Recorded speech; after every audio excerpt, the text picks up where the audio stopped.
your shit.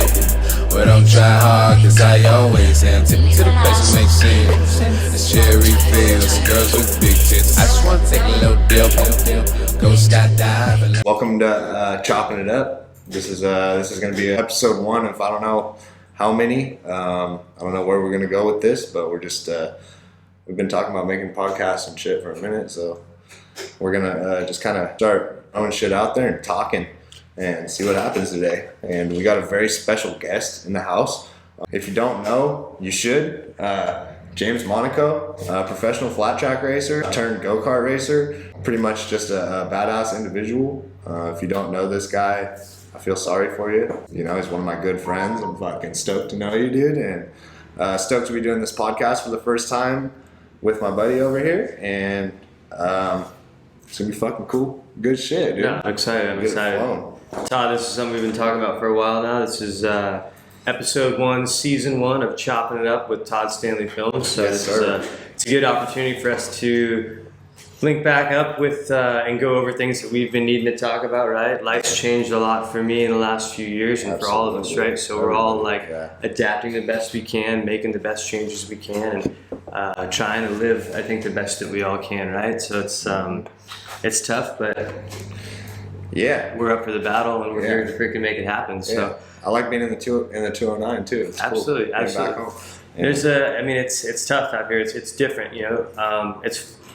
It's farmland. I mean, you got to create your own happiness, and there's not always, you know, a bunch of stuff to do. So to keep yourself out of trouble, you might have to make your own fun from time to time, right? Have to get a motor underneath. Exactly it. Yeah. That's exactly it. So I kind of wanted to just give everybody a breakdown.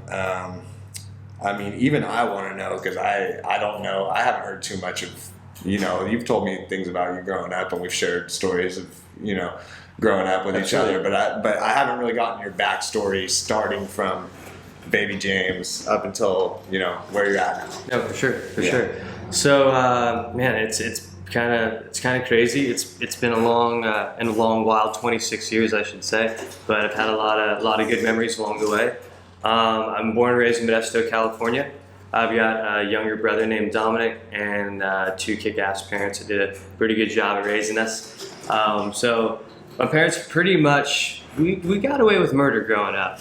We pretty much got away with murder, and we were able to do whatever we wanted in a sense. You know, we grew up on an almond ranch. We had 150 acres to play on as kids. So out here in the Central Valley, shit, I mean, it's like paradise. Especially right? Whenever it's like, whenever you're growing up out here, if you grow up out in the country, first of all, people don't really bother calling the cops on you for anything if you live in the country, because it's usually sheriff territory out there, and It's going to take them fucking within an hour to a day to get out there, so they know there's pretty much no use in doing it. And I mean, where we're at in California, our law enforcement is spending more time essentially chasing tweakers and people breaking into places than kids on motorcycles or they kind of like us around here. It's weird. It's weird how that all works, because as kids, I mean, I don't know about you, but my friends and I were constantly running from the cops on our dirt bikes, scooters, you know what I mean, whatever the hell we were on. And I think that's one of those things where, I mean, a cop would much rather deal with some kids on dirt bikes than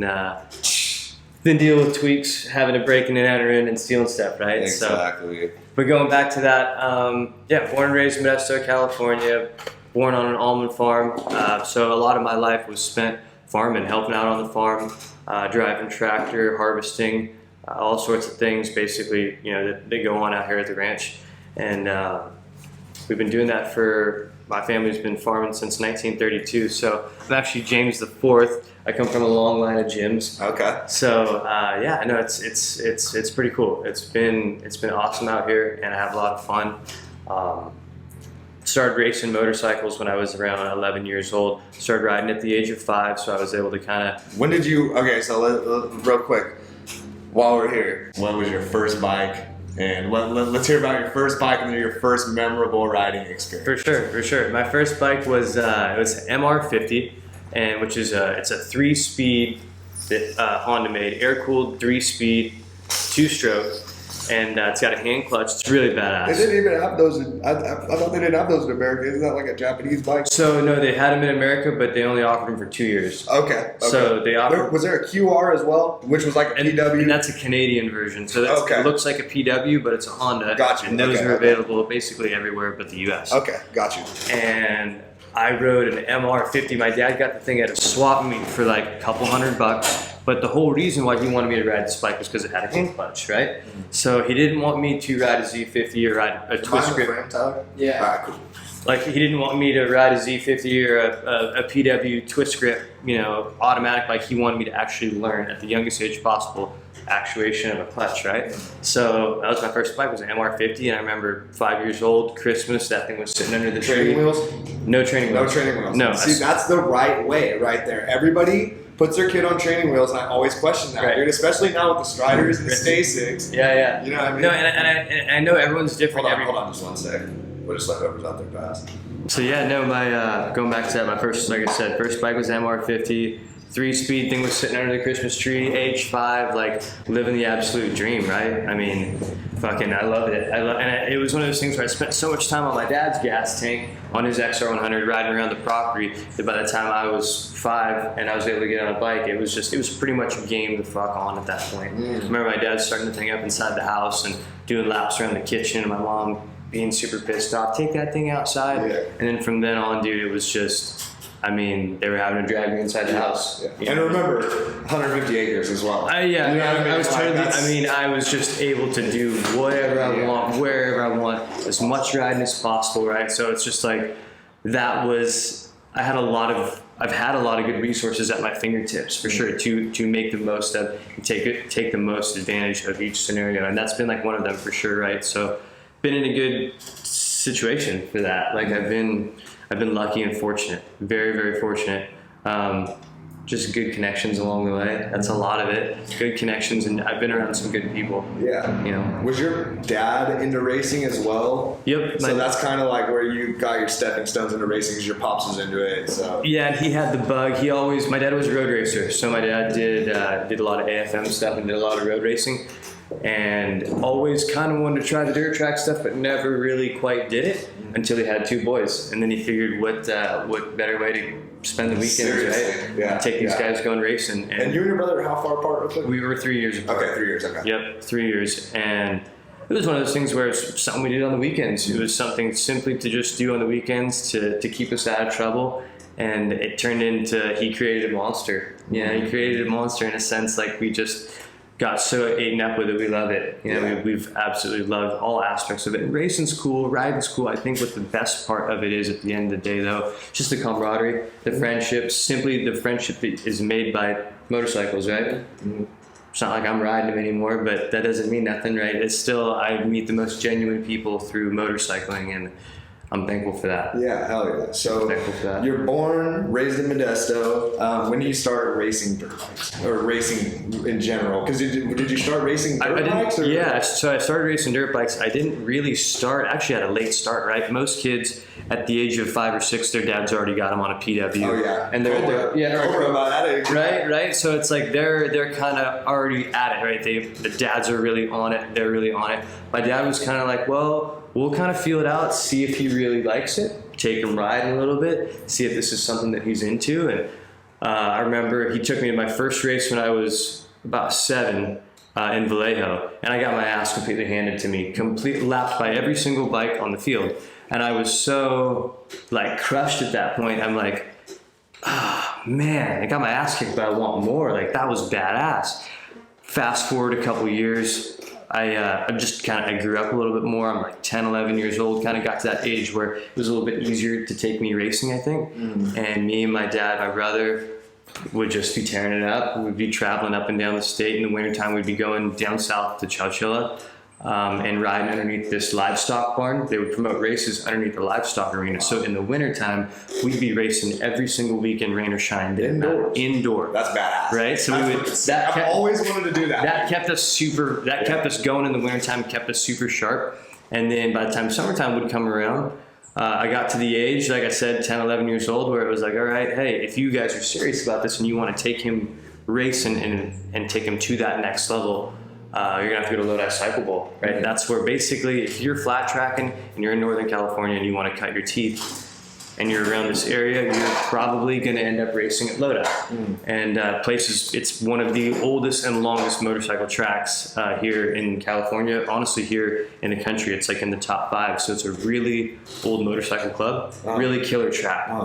Down in a bowl, right? So they call it the bowl because they dug the dirt out of this bowl to build the Highway 99 back in the day. Okay. Yeah. So it's a really crazy story because you're looking down, right? As a spectator, you're looking down into a bowl. It's like a stadium. And it's a quarter-mile fucking bowl. Gladiator stadium. Yeah, that's dug into the ground. It's really cool. That's awesome. Yeah. And it's been there forever. And when we wanted to kind of take our racing to that next level, that's where my dad took us and spent a lot of time there. Yeah. Okay. Spent a lot of time there, a lot of summers. Freaking just learning the craft of racing, right? Learning the craft of all of it. So that's where I got my start at Lodi, and I spent a lot of time racing there. And then you kind of get to that point, 15 or so, where it's like, okay, now we need to expand, right? So we know how to race. Lodi's a great place, but you don't want to get caught up in going to the same place every weekend, like we see. So it's now taking it to that next level of, okay, we're going to start traveling a little bit. And we're going to start riding different track surfaces, so you as a rider can understand different dirt and all sorts of different things, right? So it's like it's going through a lot of learning at that point. Absolutely, yeah. And that's stuff that you need to do as a young racer, not getting super into going to the same place over and over just because you're chasing points. Or the same conditions. Right. Because how do you truly learn to overcome and adjust and overcome that's what if you don't know, right? Yeah, absolutely. I've seen that. I kind of noticed like a lot of like dads out there that are getting their kids into racing. They'll have their kids going to the same track constantly. For sure. You know what I mean? And it starts off as a comfort thing, right? It starts off as, okay, this is comfortable. Yeah. This is comfortable. Why is it comfortable? Because we know this. It's close. We know it. Yeah. But then it's getting out of that comfort zone, which makes you grow as a racer and grow as a person. Yeah, exactly. Going to ride in the fucking sand track under the freeway. You know what I mean? And shit like that. That's what really makes a good rider. No doubt. You know what I mean? Because look at Billy, for example. You know, Billy Bear. Extremely well-rounded, right? Can hop on just about anything and make it look great. Absolutely. And that's one thing that's good about him is he's super creative on the bike. He's got a really creative mind, and you don't see that a lot. So when a rider can hang out with another rider that's got a creative mind, it's like, oh shit, like, dude, that totally opens up my mind to so many things that I should have been doing years ago. Oh, yeah. Years ago, on and off the bike, right? On and off the bike. So it's just like, man, I mean, I got to ride with Billy quite a bit right before I got hurt, and I'm forever grateful and thankful for that because it just opened my eyes to a lot of the things that we begin to close off on when we start racing, right? It turns into pretty serious shit. Absolutely. It turns into real serious shit. Politics get fucking real. And the politics get real, and it gets really, really serious. And then no more friends. You don't got no homies in the racing community. It's that good old story of, man, it just takes the fun out of it. Well, no shit, dude, it really does take the fun out of it. So you have to sometimes totally pull back from it all, right? Pull back from racing, pull back from everything, and just simply focus on throwing a dirt bike in the back of your pickup, filling your gas can up, and just going riding, right? Yeah. Meeting up with buddies, no expectations, nothing, right? No race reports that are needed, no crazy finishes that are needed, just simply going and riding and enjoying that. And there was a time there where I think all racers get burnt at a point, right? And so that definitely, riding with Billy, re-sparked my enjoyment, for sure. That's how I felt about it too, man. Whenever I met that guy, because growing up in Manteca, because my parents were split up, so I was in Manteca and Escalon growing up. And whenever I was in Manteca, every single one of my homies knew about Billy Bear. I never met the kid. I just heard about him a bunch, right? So I'm just like, I always just like wanted to meet the kid. Of course. You know what I mean? And I don't know, it was weird, man. I saw him at McDonald's, man. I must have been like a fucking sophomore or something like that. And I was like almost kind of starstruck when I saw him. I'm like, dude, this is like, you know what I mean? High school starstruck. Where like instead of like, oh, the big jock football player, like that was the big jock football player to me. You know what I mean? I'm like, this is the guy that everybody fucking looks up to. Every adult is talking about this guy. Like everybody I know is talking about Billy Bear. My dad's talking about how he knows his dad and shit. I'm like, dude, I gotta meet this guy. So I just walked up to him randomly in McDonald's on some awkward ass shit and just like went up to him like, hey, you know, I'm Todd. I don't even remember how it went. I think my memory blocked it out because it was just like traumatizing for me. You know what I mean? So I was just like, oh God, you know, this kid probably fucking hates me. And then fast forward a couple of years, the Kids on Bikes movement started in Tracy with Bobby Cobb and Bryce Shady and all those guys. And they fucking sparked a movement out there. They did, you know what I mean? Absolutely. Yeah, and so my brother starts kicking it with Bobby Cobb. And he goes riding with them and shit. I turned 18, got a little chunk of money from a car accident. We'll go into that whole story another time. But pretty much, I bought a dirt bike. I bought 2 bikes whenever I got my settlement. I bought a fucking big bike and a pit bike, and that was like the only thing that I had left to my name out of 18 grand. Like it was fucked. It only took me a couple months to blow all that, but that was I'll talk about that later on. But pretty much, my brother starts riding with Bobby Cobb and all these guys, and so I start telling my brother, like, hey, I want to come ride with you and shit. I'm starting to get a little bit older. At this point, I'm like 17, you know, I'm about to graduate and stuff. So my brother's like, all right, like, we're kicking it, like, quite a bit. My brother's 6 years older than me. So we were close growing up, but we weren't, like, hella close, like you and Dom. You know what I mean? To where, like, you guys have, like, a pretty small age gap to where you guys could really relate on a lot of shit. Like, me and my brother don't relate on as much shit. You know, we still do. I'm a little bit old school, so I kind of can still relate with him because I looked up to people like him and his friends. And his friends. You hung out with the older crowd. Exactly, yeah. But anyway, we went riding at Turtle Beach one time. And we go out there, and it's Bobby Cobb, Brian, the whole Kids on Bikes crew, and Billy. And my brother's out there, and we go out there, and we're riding, and I'm on like a nice bike. It was like a 04 CR250 my dad got me for graduation because he thought I was going to piss the bike away that I bought. He was like, I need you to, he was like, my dad, that's me and my dad's thing, we fucking ride. So he was like, I need you to have a bike. So, I don't know what it was with the 250, the 250 that I bought. I wasn't riding it, but I was riding this bike, and I was riding this CR, and we're out, and we're riding at Turtle Beach, and we're hitting this jump, and I overjumped it a little bit, and my foot like got caught underneath the peg, and it fucking broke, dude. My foot broke, and like I didn't fall. You know what I mean? So you ran your own foot over on the landing. Yeah, exactly. Yeah, I ran my foot. My foot kind of got wrapped, like my toe got wrapped. You know what I mean? Yeah. So I'm like, okay, my foot's fucked. I can't start my bike. Like, my foot's definitely broken. My brother is a dick, okay? And so my brother, like, he was just that, you know, he was that older brother growing up. He was a fucking asshole. Like, I love him to death, but still to this day, yeah. Yeah, you better figure out a way to get that thing back to the truck because I ain't fucking helping. Dude, he was like, you didn't break your fucking foot, you pussy. He's like, your foot ain't broken, and this and that. I'm like, dude, my foot is fucking... And he's just making me look like a little bitch, right? In front of this whole fucking crew of dudes. I'm like, dude... Like, come the fuck on, you know? Typical fucking dick, older brother shit, you know what I mean? So I'm like, all right, whatever, dude. I fucking go back to the car, have my aunt come pick me up, take me to the hospital. Sure enough, my fucking foot's broken. And then fucking after that, my foot heals up. And then once my foot heals up, I'm like, all right, I went riding with Billy one time. So, you know, like maybe I could fucking hit him up and go ride. And then I hit him up one time to go ride. I can't remember if we like went to the Altamont or Carnegie or what. But we went out one time with like me, the homies from VRK, and Mike and Joey, all those dudes. We all mobbed out, and then we rode one time, and then after that we just started constantly fucking riding all the time. And he honestly, Billy's like a big reason I am where I am. Straight up, like I'll give that full props. We've been fucking sucking him off for fucking 10 minutes. Fuck you, Billy. Yeah, I'm just kind of tired of this shit. Yeah. I appreciate what you've done for the valley, but you know what? Yeah. Your fucking time is over, champ. Your fucking time is over. Oh, no, but all love though. All love for Billy, man. Very appreciative. Yeah, shout out to Billy Bear, man. Absolutely.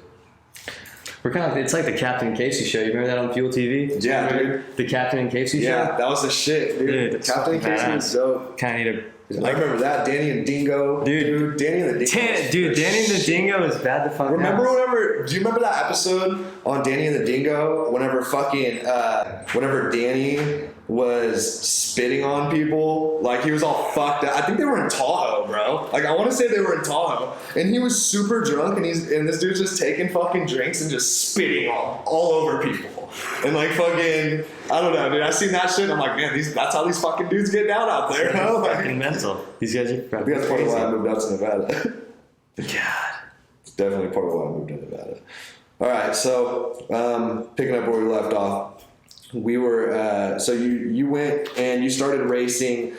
Where exactly were you racing by? Because at this time you said you're 10, 11 years old. That's when we really started racing. Yeah, right around like 12, 13 is when like we started going every weekend. And this was like, oh wow, this isn't just something we do once in a while. This is something I really, really enjoy. And then it's just freaking eat, sleep, and breathe it, man, right? Like, you're just absolutely consumed with it. Cannot get enough. Just love it. Like, awesome.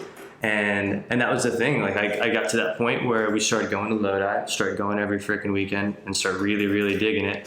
And then now we have to expand. So then we're kind of going down south to Willow Springs, and they've got a half mile down there, so we'll race there twice a year. They've got a short track down in Paris, so we'll race there a few times a year. We'll go up north. Where's Willow Springs exactly? Is it in California? Yes. Okay. It's out. So these are California. You're still local. All in the state of California. Yeah. Okay, for sure. This is before at this point. Yep, before turning 16, before turning pro. Okay, for sure. Yeah, this is like 14, 15 kind of. This is like right when you'd be like. So you're getting your name out there. For sure. But you're just trying to go up and down the state and kind of learn and ride as much different tracks. Exactly, like we were talking about. Different terrain. Mm-hmm, yeah. Totally kind of trying to get all that and understand that. Did that, like I said, for, until I turned 16, and I applied for my pro card. I really didn't think I was going to go pro at 16. I didn't really have any plans of it. I just it just happened. The opportunity presented itself, and I figured, well, okay, I better at least get my license. I don't know if I'm going to go to Daytona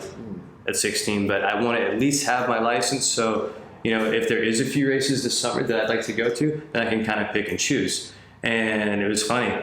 Daytona was coming up, and a buddy of mine started giving me a hard time a few months out. He's like, man, you're going to go, right? I'm like, I applied for my license. He's like, well, I'll take it. I'm like, okay, all right. Now, mind you, this guy, Mike Yala, he's a little bit ahead of me, right? So he's already been in the pro sport class, which is basically like lights. So he's been in the lights class for 2-3 years leading up to it. So he kind of knows the get down. So he's pretty much putting me on to the travel life and the race life, like this whole new deal, right? And I'm 16 and fresh, so I'm like, okay, man.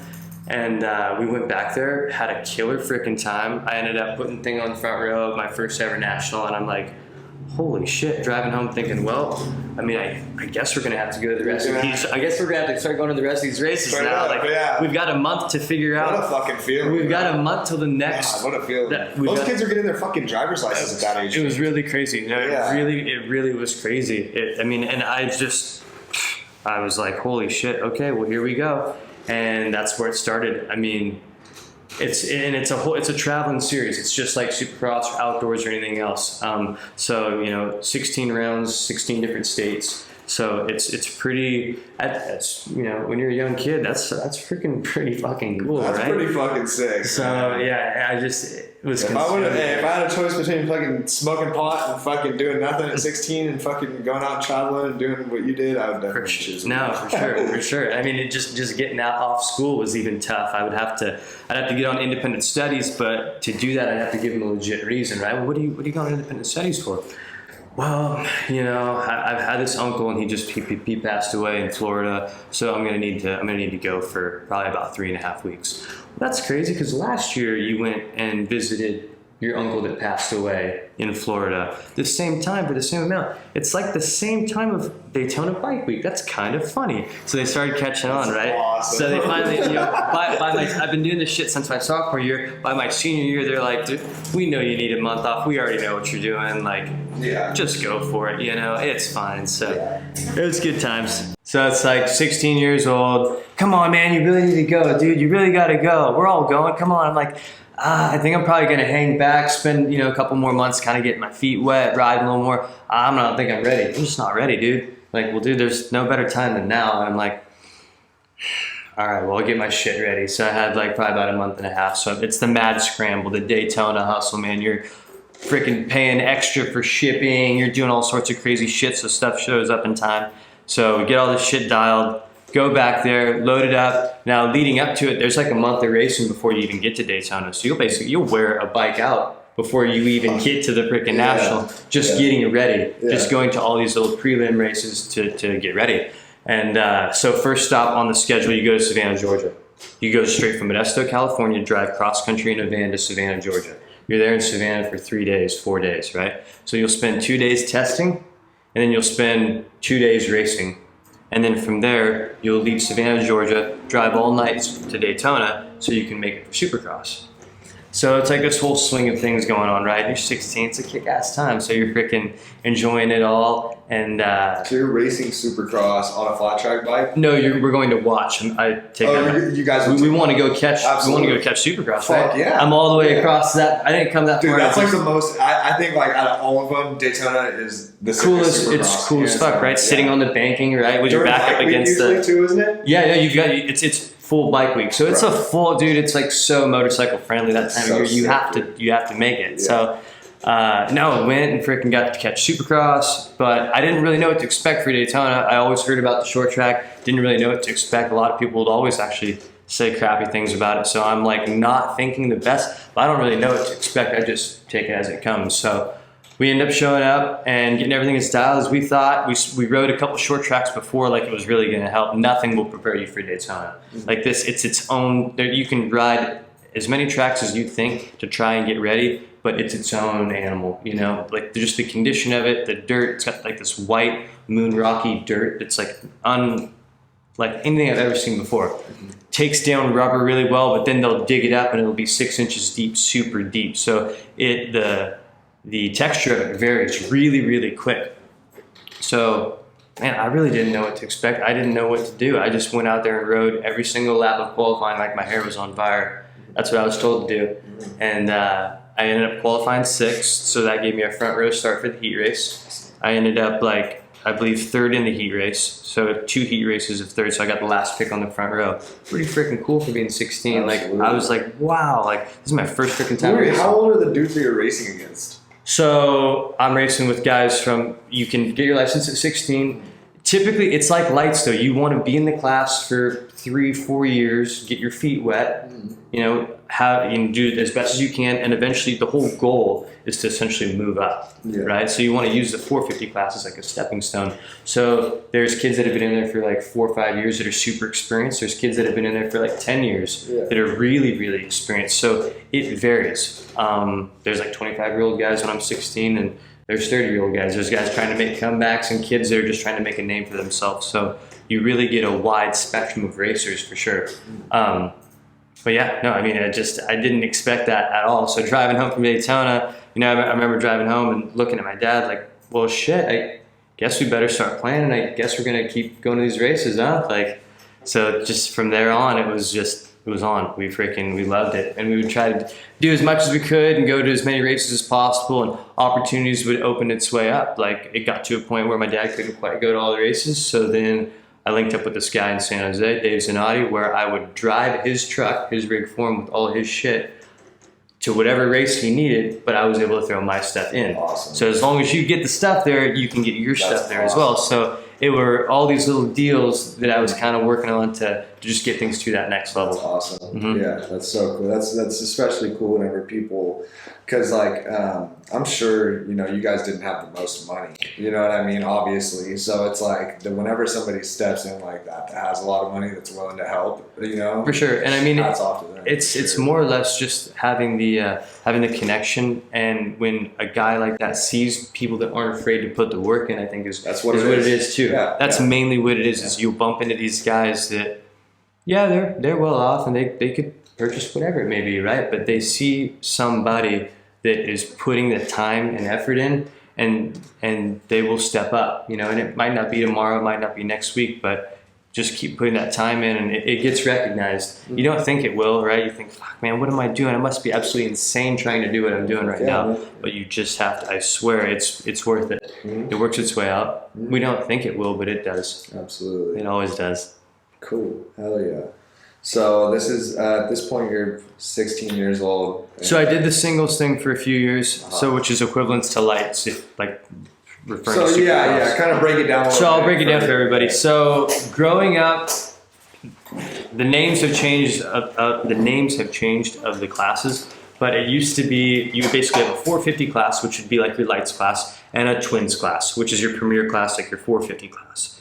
Twins class, you ride V-twin equipment on all tracks, short tracks, TTs, half miles, miles, all of it. You ride the same equipment for both. If you're a singles rider, you ride a 450 on all tracks. Okay. There's 4 different styles of tracks. We'll go to half mile car tracks, short tracks, miles, and TTs. So it varies throughout the schedule. There's, like I said, quite a few different tracks that you're going to be going to.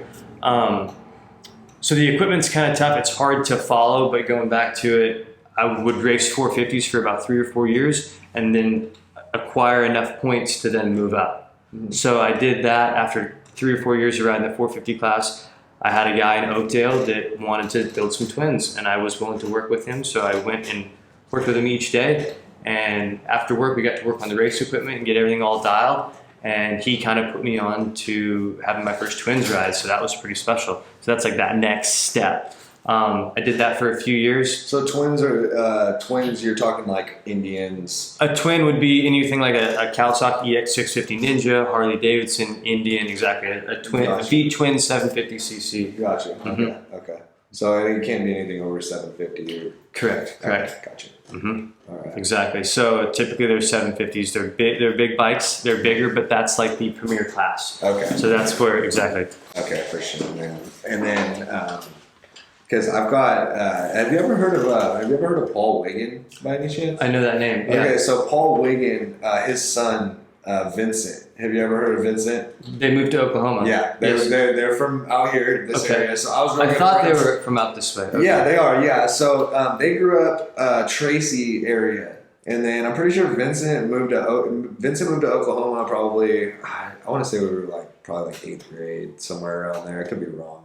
Is that recording still? Yes, Oh, sir. good. Hell yeah. So I met Vincent, and my dad and his dad were fucking super good friends. Paul is a super cool dude. But it's been crazy just kind of watching that transition because they went from racing motocross, which Vincent was fucking bad on a dirt bike, dude. Like he used to smoke me as a kid, you know what I mean? And like I was never the best rider, you know what I mean? Inside that, but Vincent was like a really good rider, but it's hella cool because like his little brother was born, and like, you know, we were kids and shit, and then like you look at him now and his little brother is fucking doing singles. Yeah. And he's fucking bad, dude. Yeah. And it's crazy as fuck watching the flat track, you know what I mean? The Just evolvement evolution of it. and the progress. Yeah, it's coming a long way. It has come a long way, and it's more accessible too, because it's not like how it was 20 years ago when people would watch it and be like, dang, I want to do that, but how in the heck would I build anything like that? With the 450 class, that's what makes it cool. Is it's essentially a lowered motocross bike, right? So you can go to your local dealership, buy a 450, take it home, yank the suspension off, build up a set of wheels, and you're going to be pretty close to what these guys are racing on. So it's relatable in that aspect for a fan or someone watching. Yeah, and even if you didn't go to the fucking dealership, you could go to, you know what I mean? You could go to Craigslist or something like that, and you could find yourself something already built for less than 10 grand. Exactly. And get out there. It's not like flat tracking it's one of those things where it's not too terribly tough to get going in. Yeah. That's the beauty, I think, in it, is the simplicity of, dude, it's not a lot. I mean, a long van and 2 bikes, you'll have a pretty freaking killer program if everything goes just so. So, yeah, I mean, you can definitely make a lot out of not a lot, which is the beauty in it. So when did you meet Canyon? I met Canyon, he probably moved in to my street, man, it's been probably 5 years now. Well, tell us about Canyon. Probably 5 or 6 years. Canyon Souza is one of my really good friends, and Canyon, come through real quick. Show your face real quick for the camera. This is Canyon. What's going on? Everybody, this is Canyon. Canyon's a good buddy of mine. We've spent the last few years living by each other, and we wanted to go racing. I would take him on the road with me, with my brother. Also, my brother Dominic. So me, Dominic, and Canyon would go on the road together. Sometimes we'd have a few other surprise guests along the way. And we like traveling. I mean, we were going racing. We would have T-Pals come with us once in a while, and we would go racing. My dad would let us take the long van and load down, and we went on a couple trips together, and they wanted to go and see what it was about. So I was cool enough to freaking take these guys, and we had some fun along the way. And they were cool enough to lend me a hand So it was really awesome. And then moving forward in the season of 2019, me and Canyon kind of went in partners on building this program together, where he's got a transporter and I had like a little Indian program. So we kind of collabed together along with like an ag chemical company, and we basically kind of built our own race team to go racing in 2019. To like pretty much like all together like a 4-person. Right, it's a full privateer effort, but you'd think it's pretty impressive. I'll throw some pictures on the podcast. Yeah, it's impressive. I mean, we worked really freaking hard. I know. It was a lot of work to get it to that point, but I'm definitely proud of it. Like, so it was. I'm definitely proud of that. Rightfully so. And no, we had a lot of good fun that year, and accomplished a lot of the shit that we wanted to accomplish. We wanted to make every main that we show up for, and just keep it going. And we were on a pretty good track there until the end of the year. I kind of had a mishap happen and ended up getting paralyzed at one of the last races of the year. But Canyon was cool enough to spend a month in the hospital with me chilling while right there, dude. Not only a team manager, but a fucking friend. Fucking A. I mean, he that's a real homie right there. He sat out and waited for me to get going, hit a wheelchair for about a month and a half, and they said, "Oh, you probably want to fly home, don't you?" And I'm like, "No, I want to ride out here in the truck that brought me out here." So that's how I got home. Is he was cool enough to drive me home. Oh man! You know, I don't want to fly home. I want to come back. I want to come back the way that I left. Yeah, you know, absolutely. So that's just how that works. So that was that's cool. We've had a lot of good memories along the way and a lot of good fun. And now we're just kind of trying to figure out ways to still make memories and keep going forward with it all. So absolutely. So obviously that event changed everything. You know what I mean? That happened in 19, like you said. We're 22 now, so 3 years? In the last 3 years, I mean, you've pretty much had to relearn how to live. Yeah, and everything, dude. Everything. I mean, I don't think we realize how much our spinal cord really controls. It controls the way you piss. It controls the way you shit. It controls everything. It controls a lot of things, like your mental, right? We don't think about the mental that someone sitting in a wheelchair, like, oh, he's just sitting all the time. No, dude, you don't know what is like, you know, there's a lot to it. And it's fucked up because some people are actually like actually look at it like that. Like some people might even look at it like, oh, that guy doesn't have to do anything. Oh yeah, fuck it, he's fine. He's like, just sitting. Give me your fucking legs in, right, motherfucker. Right. Like, no, exactly. That's kind of. It's hard to not feel that way, but there's sometimes where it's like, dude, man, I would love to be able to mow my fucking lawn right now. Yeah. Like, I would love to be able to put my kid in a backpack and fucking walk around the yard or something, right? Like, I would love to feel those things, but it is what it is, man. We make the most of it. It kind of comes as like, it's really, you don't want to accept it. I don't think we ever really accept it. We just learn to live with it better, you know?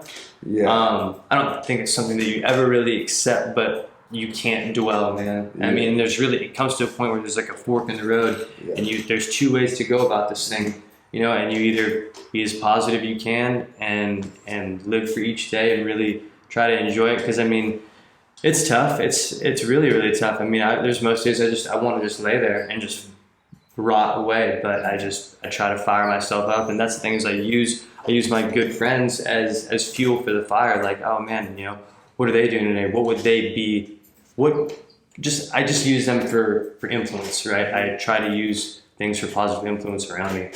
And it's hard. It's really, really hard, especially like where I'm at. There's not really my deal being paralyzed is there's not a lot of people in my situation where I live too. So it's difficult. It's difficult, but we make the most of it. Well, you got to look at it. There's a lot of people, including myself, that look up to you. You know what I mean, man? Like, I mean, you might be sitting in a chair, but like I said, I fucking look up to you, man. Like, you know, and for real, man. Like, honestly, dude, like it's cool watching you overcome this shit and still have like a good mindset. You know what I mean? Because like a lot of people, whenever this type of shit happens to them, they just fucking give up. They lose it. It's easy to, dude. Oh man, I couldn't imagine, man. It's easy. You want to literally just fucking bunker down. I mean, you don't want to talk to nobody anymore. You don't want to have conversations anymore. You don't really want to go. You don't want to do anything anymore. That's what's so sad is like you're laying there thinking, fuck, dude, I don't want my life to be that way. I don't want to turn into that guy. So I think that's what's fueled me so much is I just don't want to be that guy. No, yeah. You know what I mean? And it's hard. It's hard, man. Yeah. It's hard, but. Yeah. Yeah. Yeah. I mean, you have to go for you to stand out, you got to go the fucking extra mile. You know what I mean? Yeah, no, you sure. do. You know what I mean? And it's there's just a lot of things that we don't think of, right? Like it's anything from like I said, pissing and shit and staying clean. Oh crap, pissed myself, gotta change. Like all these little things, all these little day-to-day things that wear a guy out. Like shit, by the end of the day, I'm freaking burnt. But all I did was try to freaking not piss my pants today, right? Or all I did was try to. So it's a lot to take on, and it's very foreign, it's very new. And I think the thing is you start to really understand it when you have to just be comfortable with asking for help. That's been my number one thing that's been super difficult and complicated for me is I've had a tough time like asking for help when I've needed it. And I was told that when I first got in the wheelchair, they were like, you know, one thing you're gonna have to learn is being okay with asking for help. And I'm like, man, it's so fucking hard, right? Because we're guys. We don't want to set our pride aside. Absolutely. We don't want anybody to fucking help us with shit, right? Yeah. That's just how we are. Yeah. You gotta put that away, man. You gotta put that aside, and it's really fucking you're hard. Kind of, like I mentioned before, you're fucking relearning everything. You know what I mean? So it's almost like you need like you can't really just expect a kid to just know how to talk at 5 years old. No, you gotta fucking teach him. You know what I mean? And that's the thing. You're teaching yourself everything, but even like in that situation, you need in every situation you need help. In my situation right now, in my filming shit, I need help. I have a fucking media company I want to start. And help, dude, help isn't always physical, bro. Exactly. Help isn't always physical, dude. It's not like... Absolutely. It can be verbal. It can be just encouragement. Yeah. Help is very widespread when you say it's a widespread thing. Yeah. So, yeah, that's a lot of it is it's just being okay with asking for, hey, man, can you give me a hand with this? Or, hey, I'm kind of struggling with that. Can you help out with that? So it's like... certain things where you don't want your everyday life to be incriminated with a bunch of where it feels like, man, I'm not even living. All I'm doing is just asking for fucking help when I want to do something. No, you have to live in a way and set your life up in a way where you can be as self-sufficient as possible because at the end of the day, you'll feel best. You'll feel best. Like it's... Bro, there's people that are unparalyzed that don't take advantage of the day. You know what I mean? That's what, I even find myself doing it sometimes, James, and that's why I tell you that you inspire me, dude. Because you really do. Because I think about you a lot, man. You know what I mean? I'll be doing, I'll have my days where I'm just not doing shit, and I'm just like, dude, what the fuck am I doing? I'm cool. Yeah, I'm get living. fired up. You know what I mean? I got what I need. Let's fucking go do something. Fuck, I got a pit bike. I'm gonna go ride some fucking wheelies. You know, it doesn't matter. It's just that type of shit. Just it keeps me fucking going. You know what I mean? Just knowing that somebody out there has fucking got in a fucking way shittier situation than I am, but they're still fucking kicking ass. And you know what I mean? That's the biggest thing is. Man, I would lay there and I'm like, man, God, why didn't you just fucking finish me off that day? Why didn't you just, why am I here in this fucked up ass body? Why did you leave me like this, you know? And then it's like... There's a reason, man. And you know what the reason is exactly what you just said. If I can be here and positively influence somebody, right? I'm sure there's some kid maybe watching this in a wheelchair somewhere that's bummed out, right? Thinks he can't do anything. Thinks his life's fucking over, right? Thinks everything's done, love life's over, everything's over. But maybe I'm sitting here to say that it's not, right? Straight up. And there's still hell of shit to do and a lot of fun to be had. Yeah, you know? And there's a lot of chicks that will still suck your dick. Absolutely, dude. But sitting or not, I think my pecker works better sitting down than you know what I mean? So it's like... it's perspective, dude. It's all perspective, and it's hard. We don't want to accept it, but like I said,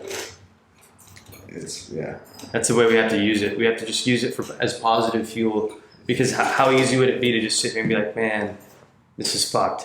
right? Oh, I can make up a million excuses to not sit here right now and do what we're doing. I can think of a million excuses of why I don't want to fucking drive my van down the road and go get some, right? Like I can especially in these days. I can think of all these excuses, but it's like, fuck that. Like we just live it. And because our time here is in retrospect, it's super short. So yeah. No, I find myself doing that shit a lot, for sure. Just like, so I don't know. It's funny too, and like a lot of the things that have popped up in the last few years, like issues with me, dude, these little issues that I've been working on kind of sometimes obviously have to do with the wheelchair, but sometimes it's shit that I've been going through before the wheelchair. So it's given me time to like self-reflect and like just work on myself a little bit. Yeah. And just things that I've been, shit, man, I'll worry about that later. I'm going racing. I'll worry about that later. Well, guess what? Later's here. Yeah, exactly. It's time. Yeah. You know what I mean? Yeah. So.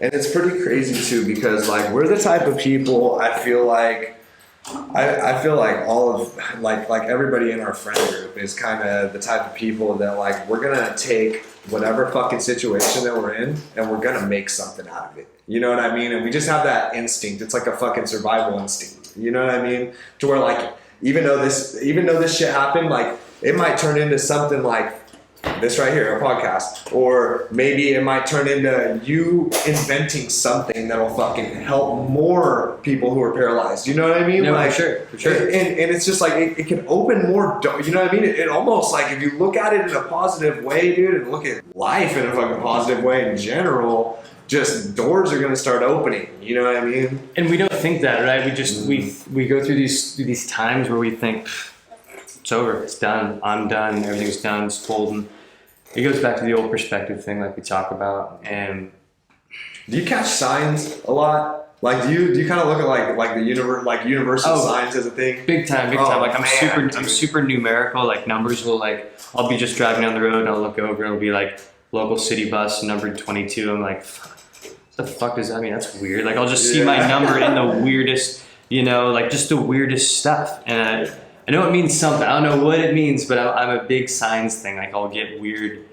I'm big with numbers, especially time. Check my phone, 923, 922, like weird, just very odd numbers are very big with me. Yeah, so absolutely. Yeah. I don't know if it's like that with you too. No, yeah, 100%. Like anything, honestly. Like when it comes to just like I'm gonna just talk about my last month. Bro. Yeah. I've been building the bus, obviously. Yeah. I pretty much ran out of money completely. Like I had to ask my mom for $100. Like it was fucked up, and like that's where I'm at right now. But yet this morning, I mean, the whole media company thing. I've been talking about doing it for a long time. I linked up with Nick, and now Nick's kind of showing interest in it. We were talking about getting you involved if you were, you know what I mean? Absolutely. And just like that. So we kind of started getting the ball rolling on that, right? Mm-hmm. And then I go and talk to this guy this morning, and he pretty much told me everything that I'm trying to provide and what I'm trying to do, he needs. Is what he told me. He's like, okay, so I'm pretty much a business. I got a pocket full of fucking money right now, and I have no Instagram or Facebook or LinkedIn or so they need anything. Someone to manage their social media marketing. They have nothing. They have no content. They have nothing. Beautiful. And that's where we come in. That's where you come exactly. in. You got a guy like me that can shoot you a fucking killer video, or get you some killer pictures for your Instagram, absolutely, or your whatever. Mm-hmm. And then you got a dude like Nick. He can design your graphics. You know what I mean? Like whatever you need for a logo or anything like that. Stickers. My guy does stickers. Mm-hmm. Like. So it's like it can all fall into one big fucking thing, and we could just all eat. We can all eat. We can all eat. Exactly. No, and that's it. And it's just it's lining up the right people with the right connections. Exactly. Like, it's fucking awesome working with Nick. I really enjoy it. Mm-hmm. Like I really enjoy working with you. And it's one of those things where you bump into these guys where they got money, they just don't know. Exactly. They don't know how to brand their business quite yet. They want to grow, but they don't know how to grow. And honestly, even if these dudes don't book with me, which I think they're gonna, because I think me and Nick are gonna sit down and we're gonna kill it. I think we're gonna come up with a killer fucking spreadsheet for them. Let them know, give them numbers, you know what I mean? Give them options, and then fucking just kind of see where it goes. But if it doesn't work out, I still got experience from it. You know what I mean? Like, I still fucking went there this morning. I still talked to that dude. I fucking shook his hand. We had a really good conversation. He told me what he needed, and now I know what I need to provide. Right. You know what I mean? Like, communication, dude. Exactly. That's where we all fucking lack on. But no, you being straightforward, communicating with dude. What do you need? Okay, this is what I can provide. Boom. And I even told the guy, you know, I was like, hey man, I've never ran somebody's social media account because this is what he wants. He wants me to run his stuff for him, which I'm down. I'm up for the challenge. That can turn into like. That's what I'm saying. Let's do it. You know, because that. Exactly. There's a lot of companies out there that are lagging on the social media stuff, and they'll hire people that don't know how to get content. Why not hire somebody that can do it all? That specializes. That's what you do is get exactly. content. We can literally take your fucking business from here to here within a matter of a month, and just at least give people the idea that your business is fucking popping. For sure. You know what I mean? Exposure. Exactly. You have to. Yeah. Because a lot of it's visual, man. People don't really 100%. understand what the hell you're seeing until they see it. They don't. Yeah. You can explain to them, but they can't quite wrap their head around it. Exactly. They can't wrap their head around it. Yep. Yeah, it's fucking crazy, It's man. killer, I think dude. we're onto some big things, man. No, dude, that's awesome. That's awesome. I mean, and that's the thing is getting out of your comfort zone, dude. I mean, just going out on whims. Exactly. Look at what you've done in the last couple of years. Mm-hmm. It's been cool, man. I'm sure you don't regret a damn thing about it. Like no, it's been man. awesome. Absolutely not, man. Like Yeah, all the connections you've made, and it's made for some early mornings and some late nights and stuff, right? Broke sometimes, you know what I mean? Like, but it's that age old anything worth having is going to be a bit of work. It's that age old thing that's like it resonates with me. You know, the older I get, it's like fuck, dude, it's kind of true, man. Anything worth having is a bit of work. Oh, in my opinion, you really got to go through some shit. You do. No matter what, you have to go through some fucking shit. Because how will you truly appreciate? How will anybody truly appreciate anything? Mm-hmm. And you might have one bad experience. And like, I'm not saying your experience by any means, because this is a totally different type of thing. But let's say, you know, like with my experience, whenever I was 17, I pretty much held one of my best friends when he died. Mm-hmm. We're dirt bikes, you know what I mean? And it was like that fucking traumatized me for a minute, you know? And I was just like, fuck, man, I don't even want to fucking ride for a little, you know? Like, I'm fucking, this is just like, it's fucked up. And then like, I got to thinking, and it's just like, fuck, man, I gotta just overcome this shit. And I gotta just keep living, man. And I gotta think about, you know, what the fuck would my boy Mikey want me to do? Because at the end of the day, what would he want you to be? Yeah, that's exactly. What would he want me to do? He would not want me to fucking stop riding. And then I just, you know what? I just said, fuck it, man. I'm just gonna keep doing what I. And honestly, I felt kind of bad, dude, in the beginning because I'm still close with his family, but I was like really close with them in the beginning after he passed away, and they just like didn't like the idea of dirt bikes, obviously. You know what I mean? Like I couldn't blame them. It's understandable, dude. Exactly, and I felt bad because I'd like pull up to their house with my bike in the back. You know what I mean? And like I'd be like, well, I do this every day. You know what I mean? So I'm not gonna like drop my bike off down the street, and, you know, and like they know now. You know what I mean? I think they understand now, like why, because like dude, it's led me down this path, and like dude, at the end of the day, like it's fucking. Yeah, like you said, it's like it's great connections, it's great friends, it's camaraderie. Fuck right? Yeah, like there's not a lot of things I know that are that fucking genuine. Mm-hmm. You know what I mean? Like they're that genuine. Honestly, like I could sit here and talk. Like we could make this podcast fucking 4 hours right tonight. No, and then come back tomorrow and talk for another 8. I could sit and do this shit all day. Yeah, so I guess that's what we're gonna do, huh? Absolutely, yeah. I'll see you guys same time tomorrow. Oh yeah, that's what we're doing. Yeah, we're gonna start doing this thing regularly, or what? No, I think we're gonna do our damnedest to try to make this like a weekly thing, right? So we're gonna try to. We have a lot to go over. Like I said, we've got a pretty big friend group, quite a few people that we probably a lot of interesting people. A lot of interesting characters we're friends with. A lot of good buddies, and you know, I live on Church Street, so I got a whole gang of guys that you know to update everybody on and to keep people posted on. We're always getting into shit, so definitely keep people posted on things. Absolutely. All right, cool. Well, this was episode 1, I guess you would call it, of Chopping It Up. So I hope you guys enjoyed it, and there's more to come. And now we're gonna go have a little bit of fun. So if you're watching the YouTube video, which hopefully you are, I'm gonna take you with us because I got a fucking GoPro. So, let's fucking do it. James? All right, Todd. Love you, man. Love you, dude. Straight up, man. Thank you. Till next time. Till next time. Podcast is over, but the fucking riding has just begun, dude. To find the charging station. Oh, dude, what's up with the freshie, fool? This thing's clapped. Yee, Let's go, baby. It's on it. The homies, let's go. All good. Church, baby. We got the fucking dirt. That's good. Got cardboard to burn, bro.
Pretty nice bike you got there, dude.